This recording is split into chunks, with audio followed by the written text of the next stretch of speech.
Chapter 1. Adventures come to the adventurous, and mysterious things fall in the way of those who, with wonder and imagination, are on the watch for them.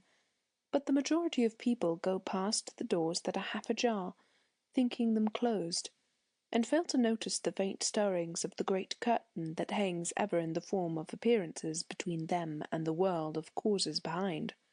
For only to the few whose inner senses have been quickened, perchance by some strange suffering in the depths, or by a natural temperament bequeathed from a remote past, comes the knowledge, not too welcome, that this greater world lies ever at their elbow, and that any moment a chance combination of moods and forces may invite them to cross the shifting frontier. Some, however, are born with this awful certainty in their hearts, and are called to no apprenticeship, and to this select company Jones undoubtedly belonged. All his life he had realized that his senses brought to him merely a more or less interesting set of sham appearances, that space, as men measure it, was utterly misleading, that time, as the clock ticked it in a succession of minutes, was arbitrary nonsense, and in fact that all his sensory perceptions were but a clumsy representation of real things behind the curtain, things he was forever trying to get at, and that sometimes he actually did get at. He had always been tremblingly aware that he stood on the borderland of another region, a region where time and space were merely forms of thought, where ancient memories lay open to the sight, and where the forces behind each human life stood plainly revealed, and he could see the hidden springs at the very heart of the world. Moreover, the fact that he was a clerk in a fire insurance office, and did his work with strict attention, never allowed him to forget for one moment that, just beyond the dingy brick walls where the 100 men scribbled with pointed pens beneath the electric lamps, there existed this glorious region where the important part of himself dwelt and moved and had its being. For in this region he pictured himself playing the part of a spectator to his ordinary workaday life, watching like a king the stream of events, but untouched in his own soul by the dirt, the noise, and the vulgar commotion of the outer world. And this was no poetic dream merely. Jones was not playing prettily with idealism to amuse himself. It was a living, working belief. So convinced was he that the external world was the result of a vast deception practised upon him by the gross senses, that when he stared at a great building like St. Paul's, he felt it would not very much surprise him to see it suddenly quiver like shape of a jelly, and then melt utterly away, while in its place stood all at once revealed the mass of colour, or the great intricate vibrations, or the splendid sound, the spiritual idea, which it represented in stone. For something in this way it was that his mind worked. Yet to all appearances, and in the satisfaction of all business claims, Jones was normal and unenterprising. He felt nothing but contempt for the wave of modern psychism. He hardly knew the meaning of such words as clairvoyance and clairaudience. He had never felt the least desire to join the Theosophical Society and to speculate in theories of astral plane life or elements. He attended no meetings of the Psychical Research Society, and knew no anxiety as to whether his aura was black or blue, nor was he conscious of the slightest wish to mix in with the revival of cheap occultism which proves so attractive to weak minds of mystical tendencies and unleashed imaginations. There were certain things he knew, but none he cared to argue about, and he shrank instinctively from attempting to put names to the contents of this other region, knowing well that such names could only limit and define things that, according to any standards in use in the ordinary world, was simply undefinable and elusive. So that, although this was the way his mind worked, there was clearly a very strong leaven of common sense in Jones. In a word, the man the world and the office knew as Jones was Jones. The names summed him up and labelled him correctly. John Enderby Jones. Among the things that he knew, and therefore never cared to speak or speculate about, one was that he plainly saw himself as the inheritor of a long series of past lives, the net result of painful evolution, always as himself, of course, but in numerous different bodies, each determined by the behaviour of the preceding one. The present John Jones was the last result to date of all the previous thinking, feeling, and doing of John Jones in earlier bodies and in other centuries. He pretended no details, nor claimed distinguished ancestry, for he realized his past must have been utterly commonplace and insignificant to have produced his present. But he was just as sure he had been at this weary game for ages as that he breathed, and that it never occurred to him to argue, to doubt, or to ask questions. And one result of this belief was that his thoughts dwelt upon the past rather than upon the future, that he read much history, and felt specially drawn to certain periods whose spirit he understood instinctively as though he had lived in them, and that he found all religions uninteresting because, almost without exception, they start from the present and speculate ahead as to what men shall become, instead of looking back and speculating why men have got here as they are. In the insurance office he did his work exceedingly well, but without much personal ambition. Men and women he regarded as the impersonal instruments for inflicting upon him the pain or pleasure he had earned by his past workings, for chance had no place in his scheme of things at all, and while he recognized that the practical world could not get along unless every man did his work thoroughly and conscientiously, he took no interest in the accumulation of fame or money for himself, and simply therefore did his plain duty with indifference as to results. In common with others who lead strictly impersonal life, he possessed the quality of utter bravery, and was always ready to face any combination of circumstances, no matter how terrible, because he saw in them the just working out of past causes he had himself set in motion, which could not be dodged or modified. And whereas the majority of people had little meaning for him, either by way of attraction or repulsion, the moment he met someone with whom he felt his past had been vitally interwoven, his whole inner being leaped up instantly and shouted the fact in his face, and he regulated his life with the utmost skill and caution, like a sentry on watch for an enemy whose feet could already be heard approaching. Thus, while the great majority of men and women left him uninfluenced, since he regarded them as so many souls merely passing with him along the great stream of evolution, there were, here and there, individuals with whom he recognized that his smallest intercourse was of the gravest importance.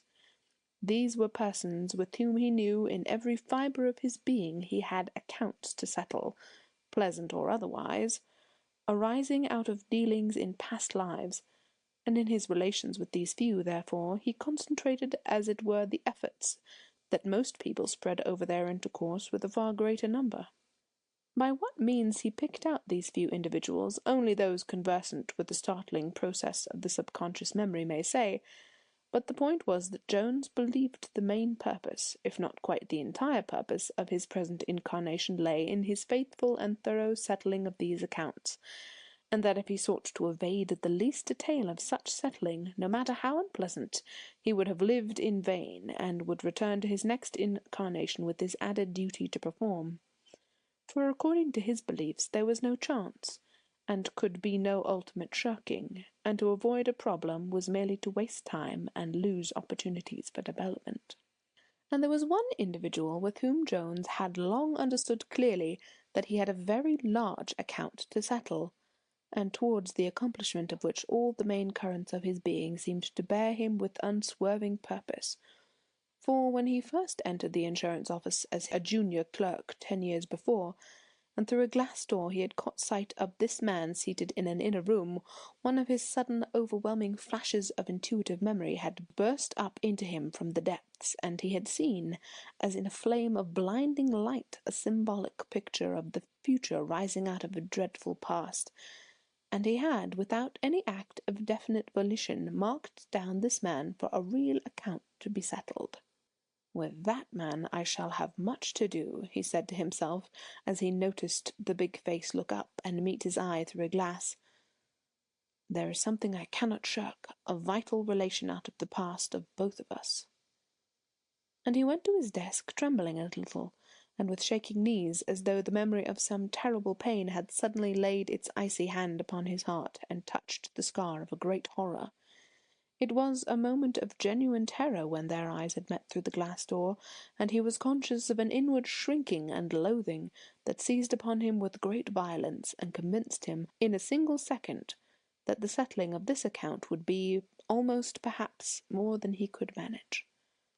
The vision passed as swiftly as it came, dropping back again into the submerged region of his consciousness, but he never forgot it, and the whole of his life thereafter became a sort of natural though undeliberate preparation for the fulfilment of the great duty when the time should be ripe. In those days, 10 years ago, this man was the assistant manager, but had since been promoted as manager to one of the company's local branches, and soon afterwards Jones had likewise found himself transferred to the same branch.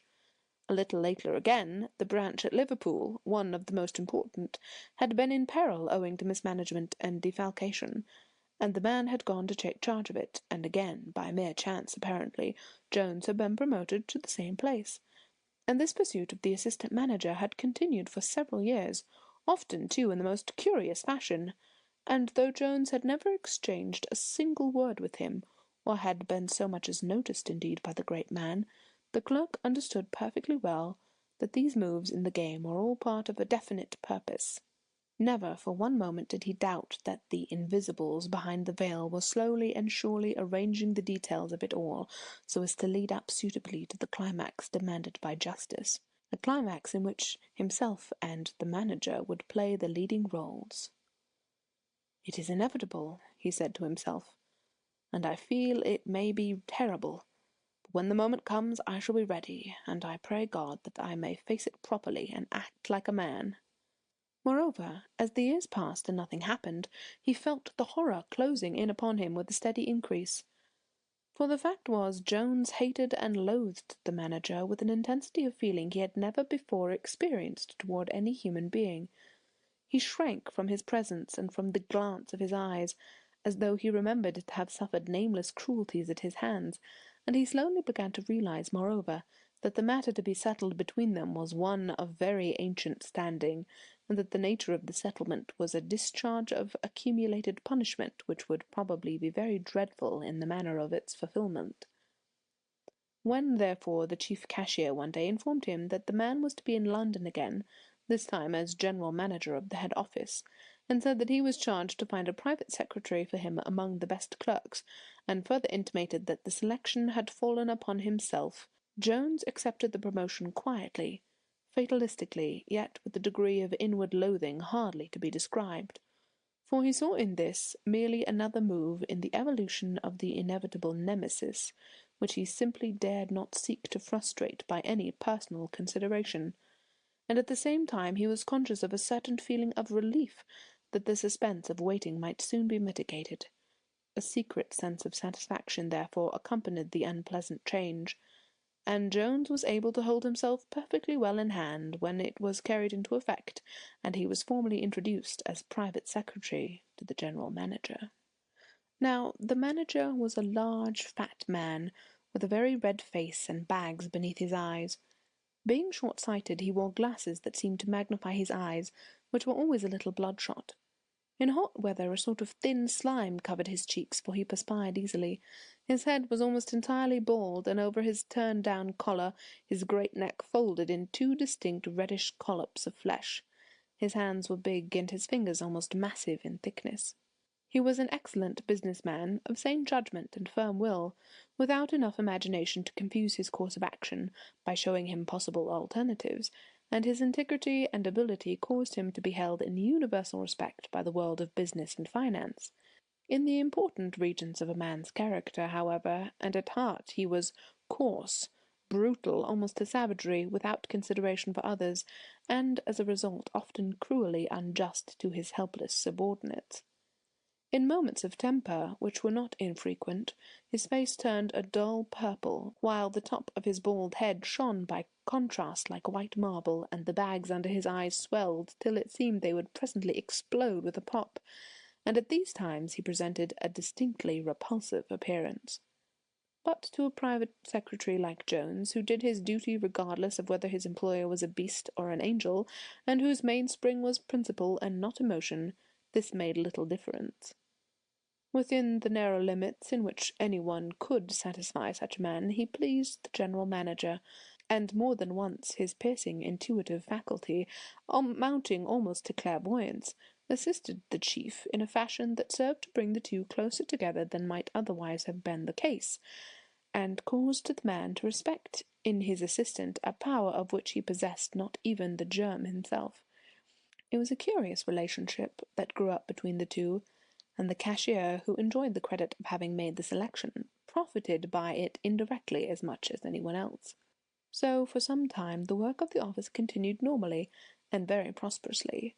John Enderby Jones received a good salary, and in outward appearance of the two chief characters in this history there was little change noticeable, except that the manager grew fatter and redder, and the secretary observed that his own hair was beginning to show rather greyish at the temples. There were, however, two changes in progress, and they both had to do with Jones, and are important to mention. One was that he began to dream evilly. In the region of deep sleep, where the possibility of significant dreaming first develops itself, he was tormented more and more with vivid scenes and pictures, in which a tall, thin man, dark and sinister of countenance, and with bad eyes, was closely associated with himself. Only the setting was that of a past age, with costumes of centuries gone by, and the scenes had to do with dreadful cruelties that could not belong to the modern life as he knew it. The other change was also significant, but is not so easy to describe, for he had in fact become aware that some new portion of himself, hitherto unawaked, had stirred slowly into life out of the very depths of his consciousness. This new part of himself amounted almost to another personality, and he never observed its least manifestation without a strange thrill at his heart, for he understood that it had begun to watch the manager. End of Chapter 1 of The Insanity of Jones, A Study in Reincarnation.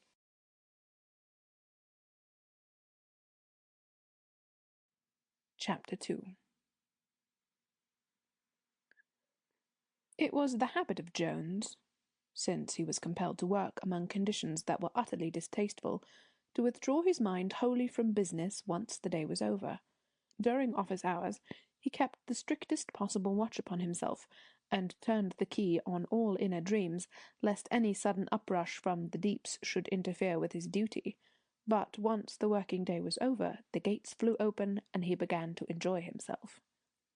He read no modern books on the subjects that interested him, and, as already said, he followed no course of training, nor belonged to any society that dabbled with half-told mysteries. But, once released from the office desk in the manager's room, he simply and naturally entered the other region, because he was an old inhabitant, a rightful denizen, and because he belonged there. It was, in fact, really a case of dual personality, and a carefully drawn agreement existed between Jones of the Fire Insurance Office and Jones of the Mysteries, by the term of which, under heavy penalties, neither region claimed him out of hours. For the moment he reached his rooms under the roof in Bloomsbury, and had changed his city coat to another, the iron doors of the office clanged far behind him, and in front, before his very eyes, rolled up the beautiful gates of ivory, and he entered into the places of flowers and singing and wonderful veiled forms. Sometimes he quite lost touch with the outer world, forgetting to eat his dinner or to go to bed, and lay in a state of trance, his consciousness working far out of the body. And on other occasions he walked the streets on air, halfway between the two regions, unable to distinguish between incarnate and discarnate forms, and not very far, probably, beyond the strata where poets, saints, and the greatest artists have moved and thought and found their inspiration. But this was only when some insistent bodily claim prevented his full release, and more often than not he was entirely independent of his physical portion and free of the real region without let or hindrance. One evening he reached home utterly exhausted after the burden of the day's work. The manager had been more than usually brutal, unjust, ill-tempered, and Jones had been almost persuaded out of his settled policy of contempt into answering back. Everything seemed to have gone amiss, and the man's coarse, unbred nature had been in the ascendant all day long. He had thumped the desk with his great fists, abused, found fault unreasonably, uttered outrageous things, and behaved generally as he actually was, beneath the thin veneer of acquired business varnish. He had done and said everything to wound all that was woundable in an ordinary secretary, and though Jones fortunately dwelt in a region from which he looked down upon such a man as he might look down on the blundering of a savage animal, the strain had nevertheless told severely upon him, and he reached home wondering for the first time in his life whether there was perhaps a point beyond which he would be unable to restrain himself any longer. For something out of the usual had happened. At the close of a passage of great stress between the two, every nerve in the secretary's body tingled from undeserved abuse. The manager had suddenly turned full upon him in the corner of the private room where the safes stood, in such a way that the glare of his red eyes, magnified by the glasses, looked straight into his own. And at this very second that other personality in Jones, the one that was ever watching, rose up swiftly from the deeps within and held a mirror to his face. A moment of flame and vision rushed over him, and for one single second, one merciless second of clear sight, he saw the manager as the tall, dark man of his evil dreams, and the knowledge that he had suffered at his hands some awful injury in the past crashed through his mind like the report of a cannon. It all flashed upon him, and was gone, changing him from fire to ice, and then back again to fire, and he left the office with the certain conviction in his heart that the time for his final settlement with the man, the time for the inevitable retribution, was at last drawing very near. According to his invariable custom, however, he succeeded in putting the memory of all this unpleasantness out of his mind with the changing of his office coat, and after dozing a little in his leather chair before the fire, he started out as usual for dinner in the Soho French restaurant, and began to dream himself away into the region of flowers and singing, and to commune with the invisibles that were the very source of his real life and being. For it was in this way that his mind worked, and the habit of years had crystallized into rigid lines along which it was now necessary and inevitable for him to act. At the door of the little restaurant he stopped short, a half-remembered appointment in his mind. He had made an engagement with someone, but where or with whom had entirely slipped his memory. He thought it was for dinner, or else to meet just after dinner, and for a second it came back to him that it had something to do with the office, but whatever it was, he was quite unable to recall it, and a reference to his pocket engagement book showed only a blank page. Evidently he had even omitted to enter it, and after standing a moment vainly trying to recall either the time, place, or person, he went in and sat down. But though the details had escaped him, his subconscious memory seemed to know all about it, for he experienced a sudden sinking of the heart, accompanied by a sense of foreboding anticipation, and felt that beneath his exhaustion there lay a centre of tremendous excitement. The emotion caused by the engagement was at work, and would presently cause the actual details of the appointment to reappear. Inside the restaurant the feeling increased instead of passing. Someone was waiting for him somewhere, someone whom he had definitely arranged to meet. He was expected by a person that very night and just about that very time. But by whom? Where? A curious inner trembling came over him, and he made a strong effort to hold himself in hand and to be ready for anything that might come. And then suddenly came the knowledge that the place of the appointment was this very restaurant, and further, that the person he had promised to meet was already here, waiting somewhere quite close beside him. He looked up nervously and began to examine the faces round him. The majority of the diners were Frenchmen, chattering loudly with much gesticulation and laughter, and there was a fair sprinkling of clerks like himself who came because the prices were low and the food good, but there was no single face that he recognized until his glance fell upon the occupant of the corner seat opposite, generally filled by himself. "There's the man who's waiting for me," thought Jones instantly. He knew it at once. The man, he saw, was sitting well back into the corner, with a thick overcoat buttoned tightly up to the chin. His skin was very white, and a heavy black beard grew far up over his cheeks. At first the secretary took him for a stranger, but when he looked up and their eyes met, a sense of familiarity flashed across him, and for a second or two Jones imagined he was staring at a man he had known years before. For barring the beard, it was the face of an elderly clerk who had occupied the next desk to his own when he first entered the service of the insurance company, and had shown him the most painstaking kindness and sympathy in the early difficulties of his work. But a moment later the illusion passed, for he remembered that Thorpe had been dead at least 5 years. The similarity of the eyes was obviously a mere suggestive trick of memory. The two men stared at one another for several seconds, and then Jones began to act instinctively, and because he had to. He crossed over and took the vacant seat at the other's table facing him, for he felt it was somehow imperative to explain why he was late, and how it was he had almost forgotten the engagement altogether. No honest excuse, however, came to his assistance, though his mind had begun to work furiously. "Yes, you are late," said the man quietly, before he could find a single word to utter. "But it doesn't matter. Also, you had forgotten the appointment, but that makes no difference either." "I knew that there was an engagement," Jones stammered, passing his hand over his forehead. "But somehow—" "You will recall it presently," continued the other in a gentle voice, and smiling a little. "It was in deep sleep last night we arranged this, and the unpleasant occurrences of to-day have for the moment obliterated it." A faint memory stirred within him as the man spoke, and a grove of trees with moving forms hovered before his eyes and then vanished again, while for an instant the stranger seemed to be capable of self-distortion and to have assumed vast proportions with wonderful flaming eyes. "Oh!" he gasped. "It was there, in the other region."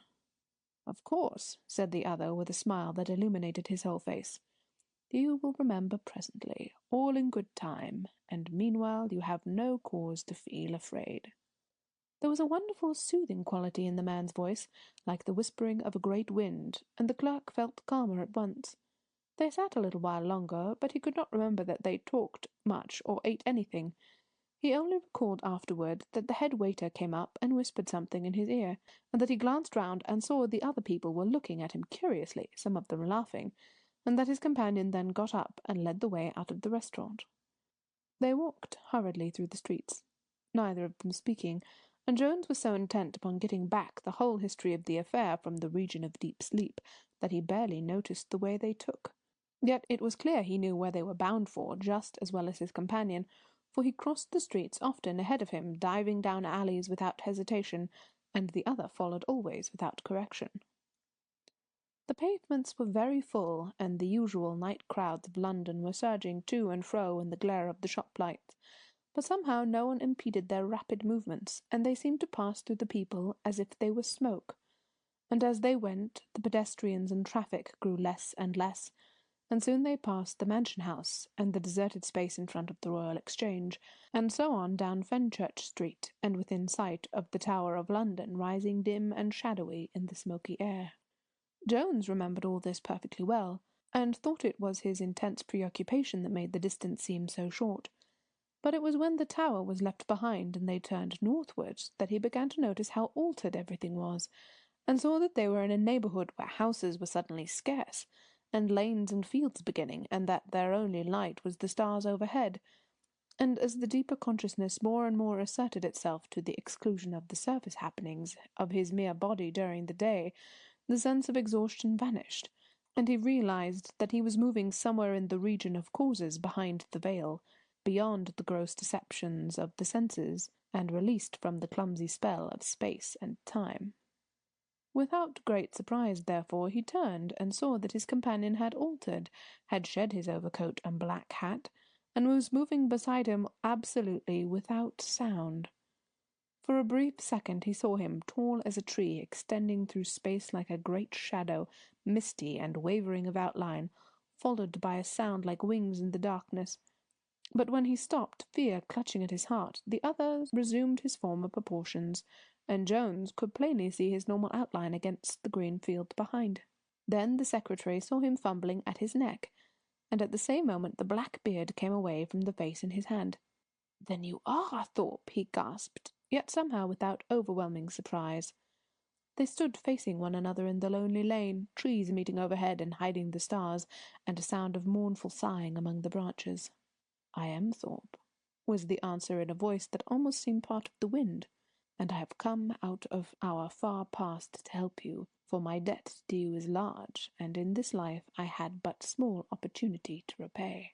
Jones thought quickly of the man's kindness to him in the office, and a great wave of feeling surged through him as he began to remember dimly the friend by whose side he had already climbed, perhaps through vast ages of his soul's evolution. "To help me now?" he whispered. "You will understand me when you enter into your real memory, and recall how great a debt I have to pay for old faithful kindnesses of long ago," sighed the other in a voice like falling wind. "Between us, though, there can be no question of debt," Jones heard himself saying, and remembered the reply that floated to him on the air and the smile that lightened for a moment the stern eyes facing him. Not of debt, indeed, but of privilege. Jones felt his heart leap out towards this man, this old friend, tried by centuries and still faithful. He made a movement to seize his hand, but the other shifted like a thing of mist, and for a moment the clerk's head swam and his eyes seemed to fail. "Then you are dead," he said under his breath with a slight shiver. "5 years ago I left the body you knew," replied Thorpe. "I tried to help you then instinctively, not fully recognizing you, but now I can accomplish far more." With an awful sense of foreboding and dread in his heart, the secretary was beginning to understand. "It has to do with your past dealings with the manager," came the answer, as the wind rose louder among the branches overhead and carried off the remainder of the sentence into the air.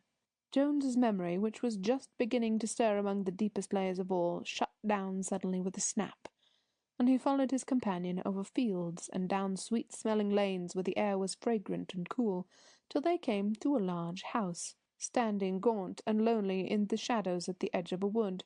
It was wrapped in utter stillness, with windows heavily draped in black, and the clerk, as he looked, felt such an overpowering wave of sadness invade him that his eyes began to burn and smart, and he was conscious of a desire to shed tears. The key made a harsh noise as it turned in the lock, and when the door swung open into a lofty hall, they heard a confused sound of rustling and whispering, as of a great throng of people pressing forward to meet them. The air seemed full of swaying movement, and Jones was certain he saw hands held aloft and dim faces claiming recognition, while his heart, already oppressed by the approaching burden of vast accumulated memories, he was aware of the uncoiling of something that had been asleep for ages.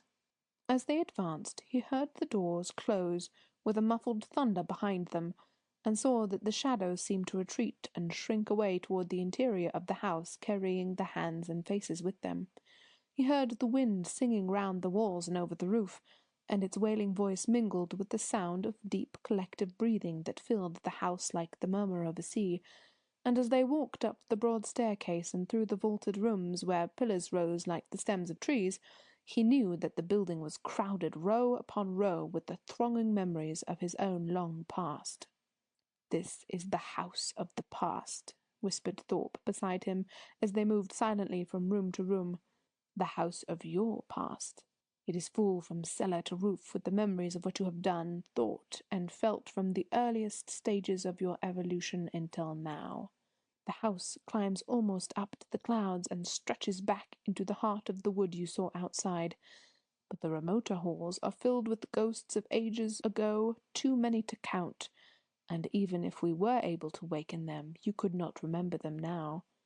Some day, though, they will come and claim you, and you must know them and answer their questions, for they can never rest till they have exhausted themselves again through you, and justice has been perfectly worked out. But now follow me closely, and you shall see the particular memory for which I am permitted to be your guide, so that you may know and understand a great force in your present life, and may use the sword of justice, or rise to a level of great forgiveness, according to your degree of power."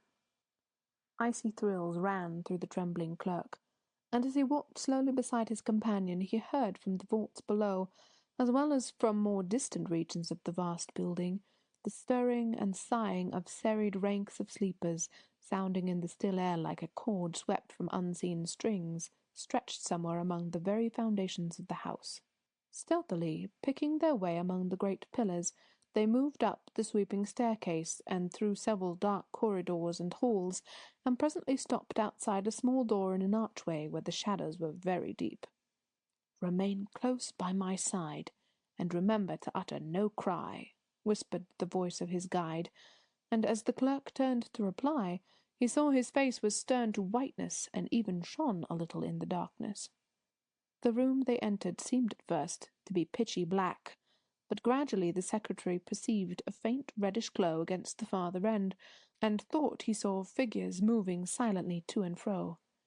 "Now watch," whispered Thorpe as they pressed close to the wall near the door and waited. "But remember to keep absolute silence. It is a torture scene." Jones felt utterly afraid, and would have turned to fly if he dared, for an indescribable terror seized him and his knees shook. But some power that made escape impossible held him remorselessly there, and with eyes glued on the spots of light he crouched against the wall and waited. The figures began to move more swiftly, each in its own dim light that shed no radiance beyond itself, and he heard a soft clanking of chains and the voice of a man groaning in pain.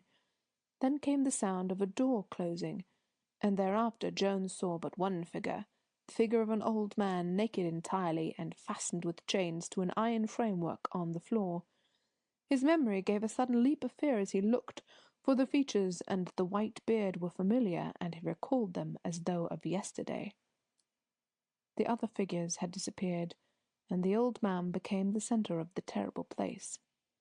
Slowly, with ghastly groans, as the heat below him increased into a steady glow, the aged body rose in a curve of agony, resting on the iron frame, only where the chains held wrists and ankles fast. Cries and gasps filled the air, and Jones felt exactly as though they had come from his own throat, and as if the chains were burning into his own wrists and ankles, and the heat scorching the skin and flesh was upon his own back. He began to writhe and twist himself. "Spain," whispered the voice at his side, "and 400 years ago." "And the purpose?" gasped the perspiring clerk, though he knew quite well what the answer must be. "To extort the name of a friend to his death and betrayal," came the reply through the darkness.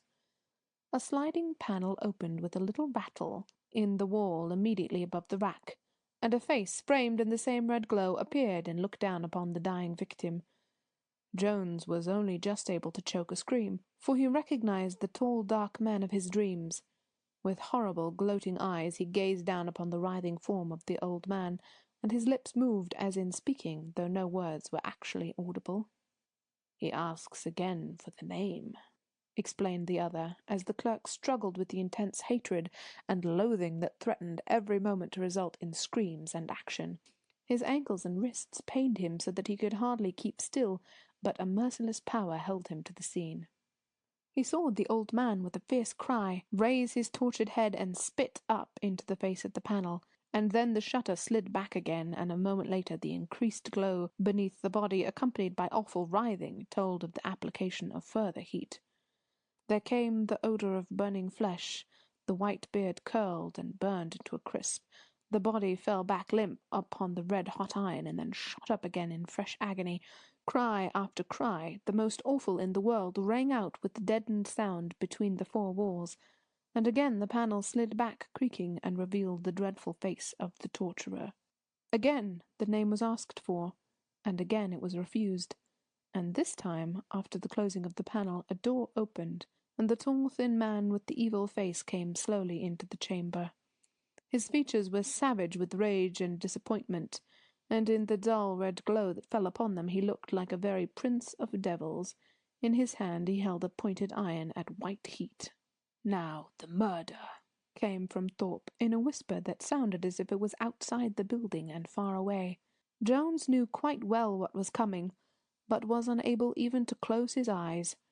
He felt all the fearful pains himself, just as though he were actually the sufferer, but now, as he stared, he felt something more besides, and when the tall man deliberately approached the rack and plunged the heated iron first into one eye and then into the other, he heard the faint fizzing of it and felt his own eyes burst in frightful pain from his head.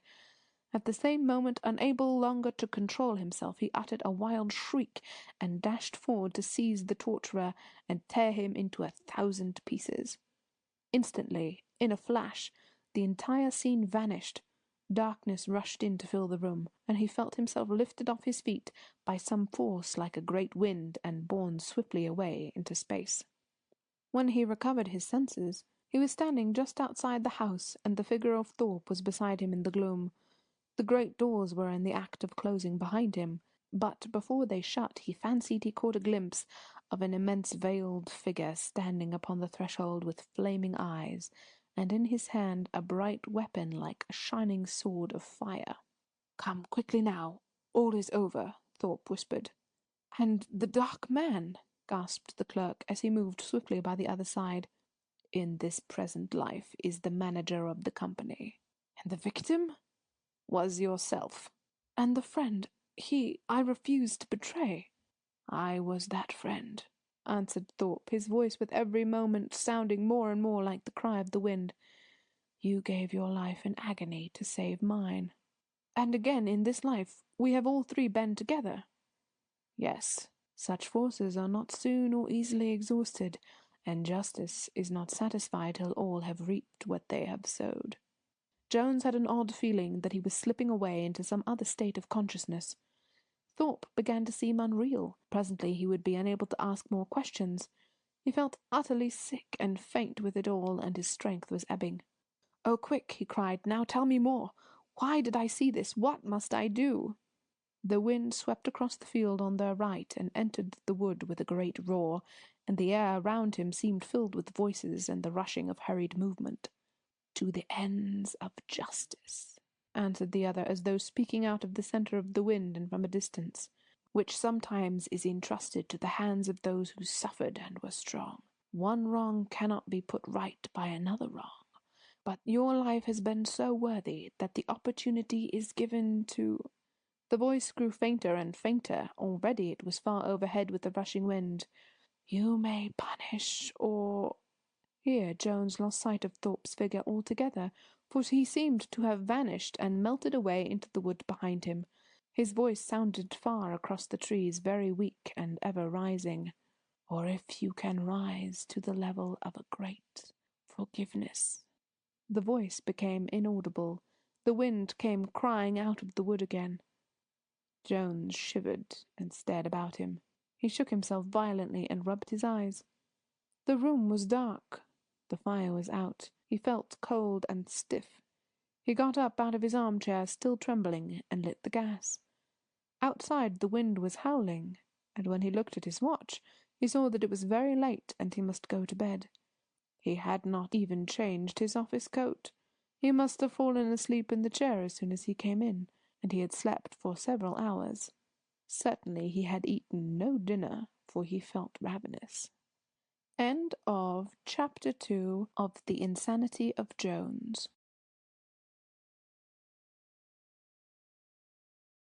Chapter 3. Next day, and for several weeks thereafter, the business of the office went on as usual, and Jones did his work well and behaved outwardly with perfect propriety. No more visions troubled him, and his relations with the manager became, if anything, somewhat smoother and easier. True, the man looked a little different, because the clerk kept seeing him with his inner and outer eye promiscuously, so that one moment he was broad and red-faced, and the next he was tall, thin and dark, enveloped, as it were, in a sort of black atmosphere tinged with red, while at times a confusion of the two sights took place, and Jones saw the two faces mingled in a composite countenance that was very horrible indeed to contemplate. But beyond this occasional change in the outward appearance of the manager, there was nothing that the secretary noticed as a result of his vision, and business went on more or less as before, and perhaps even with a little less friction. But in the rooms under the roof in Bloomsbury it was different, for there it was perfectly clear to Jones that Thorpe had come to take up his abode with him. He never saw him, but he knew all the time that he was there.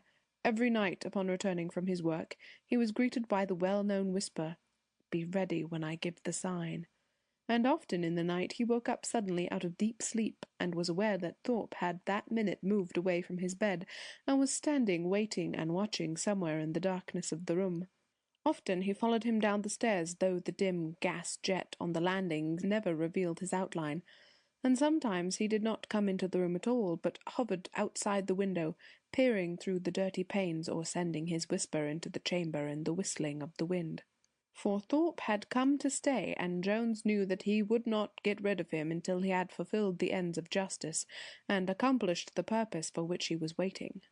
Meanwhile, as the days passed, he went through a tremendous struggle with himself, and came to the perfectly honest decision that the level of a great forgiveness was impossible for him, and that he must therefore accept the alternative, and use the secret knowledge placed in his hands, and execute justice.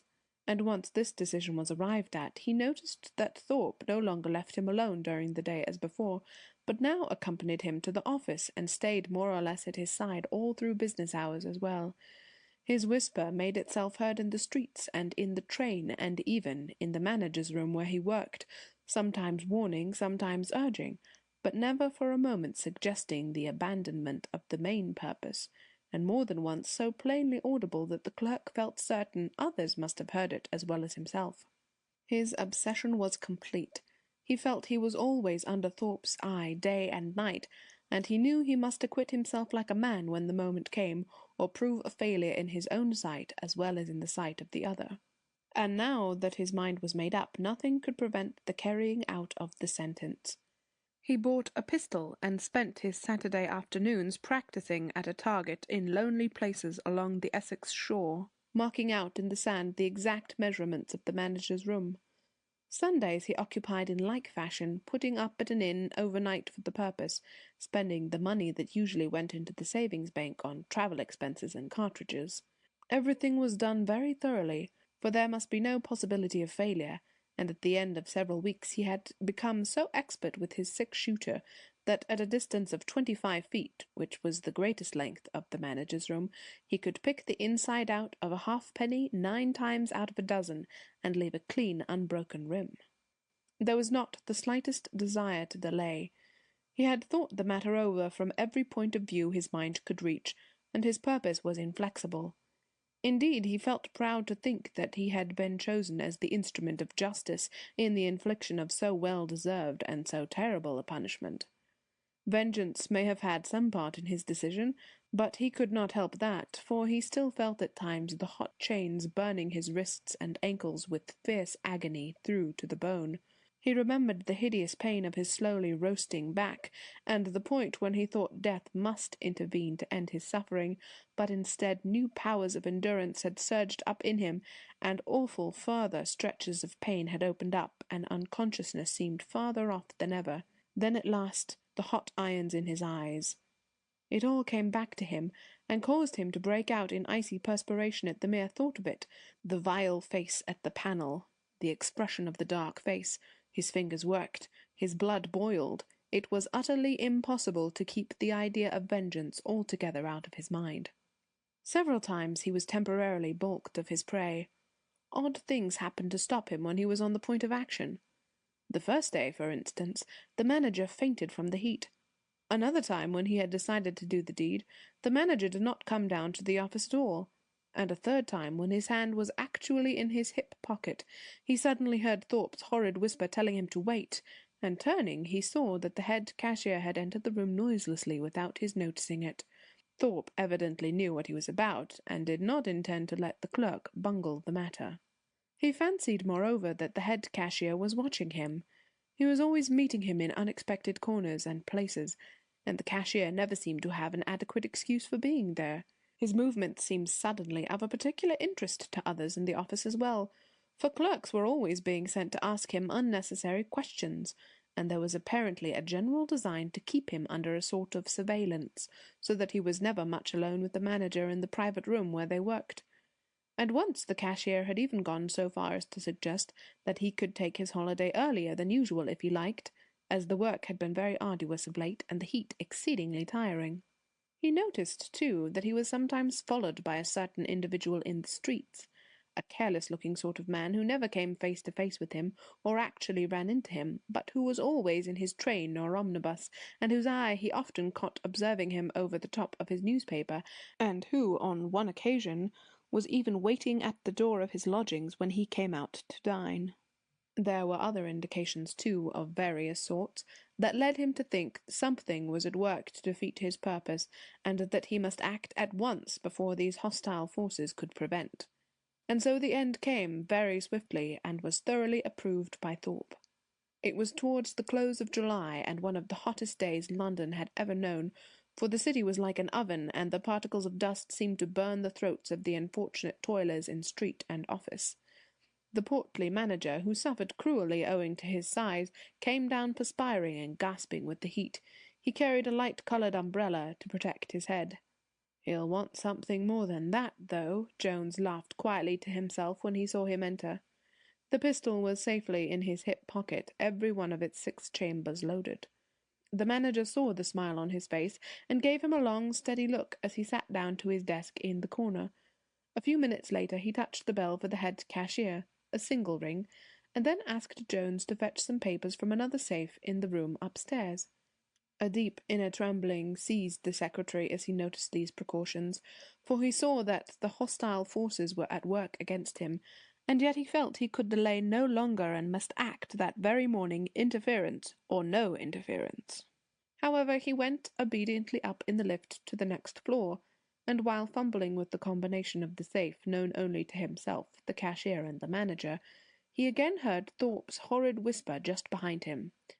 "You must do it today. You must do it today." He came down again with the papers, and found the manager alone.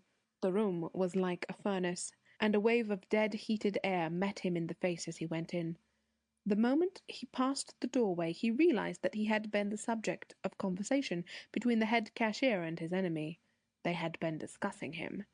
Perhaps an inkling of his secret had somehow got into their minds. They had been watching him for days past. They had become suspicious.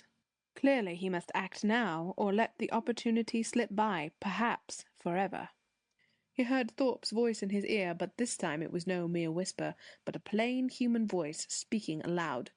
"Now," it said, "do it now." The room was empty, only the manager and himself were in it. Jones turned from his desk where he had been standing, and locked the door leading to the main office. He saw the arms of clerks scribbling in their shirt sleeves, for the upper half of the door was of glass. He had perfect control of himself, and his heart was beating steadily. The manager, hearing the key turn in the lock, looked up sharply.